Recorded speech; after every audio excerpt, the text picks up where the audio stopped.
নমস্তে সম্পূর্ণা। জীবন আবার একটা কথা বলবো, কবি নজরুলের একটা কবিতা ছিল, একই বৃন্তে দুটি কুসুম, হিন্দু মুসলমান। আমি বলবো একই বৃন্তে দুটি কুসুম, বিপ্লব মাঝি আর সন্দীপ পাল, একজন সম্পূর্ণা নয়নমণি, আরেকজন তাহার। একটা ছোট্ট গল্প দিয়ে শুরু করতে চাইছি, মাতাল দিয়ে শুরু করছি। অন্যান্য দিন তো ঠাকুর দেবতা থাকে, আজকে মাতাল দিয়ে শুরু করছি।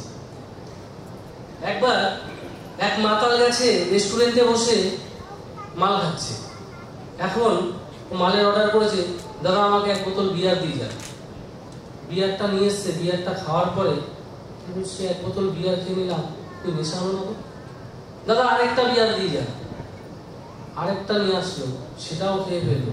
খাওয়ার পরে বলছি তাও তো নেশা হলো না। তখন আরেকটা বিয়ারের অর্ডার করলো, সেই বিয়ারটাও খাওয়ার পরে তাও বলছে 3 বোতল বিয়ার খেয়ে নিলাম দাদা, কিন্তু নেশা তো কিছুই হলো না। তখন বলছে না আরেকবার ট্রাই করি। তখন আবার কি করলো, বললো একটা নিপ দিয়ে যান।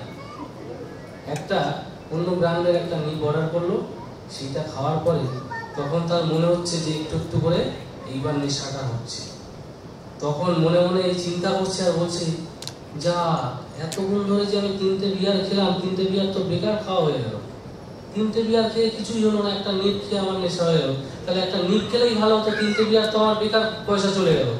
তো বিষয়টা হলো, সে ভাবছে যে একটা নিপেই হয়তো তার নেশা হয়েছে, 3টে বিয়ারের পয়সা হয়তো তার জ্বলে গেছে, কিন্তু না।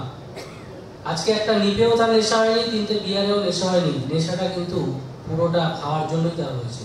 শুরু থেকে শেষ পর্যন্ত প্রতিটা প্যাকই কিন্তু তার জন্য একটু একটু একটু একটু করে নেশার কারণ হয়ে দাঁড়িয়েছিল।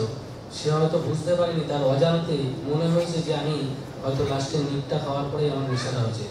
তো আপনাদের প্রত্যেকের উদ্দেশ্যে একটাই কথা বলবো, মিটিংয়ের শুরু থেকে শেষ পর্যন্ত প্রতিটা কথা আপনারা মনোযোগ সহকারে শুনবেন, কারণ প্রত্যেকটা কথা যদি আপনারা না শোনেন, আপনাদের কিন্তু মাতালের মতো নেশা হবে না, আপনারা কিছু বুঝতে পারবেন না।